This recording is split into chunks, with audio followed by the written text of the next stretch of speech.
నమస్తే, welcome to Shri VNR news.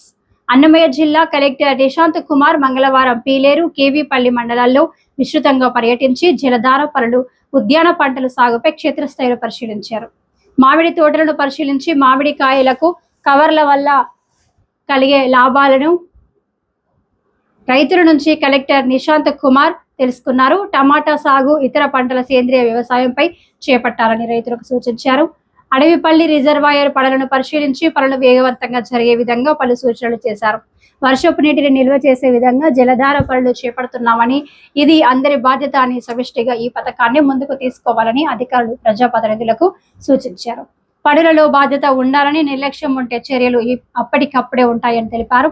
ఈ కార్యక్రమంలో DWMA PD Venkataratnam, irrigation SE Vitod Prasad, retired irrigation అధికారి వెంకట్రామయ్య, ఉద్యానవన శాఖ అధికారి సుభాషిణి, జిల్లా పంచాయతీ అధికారిని రాధమ్మ, ఎంపీడీఓలు శివశంకర్, సుధాకర్, డిప్యూటీ ఎంపీడీఓలు యుగంధర్, నాగేంద్ర అధికారులు పాల్గొన్నారు.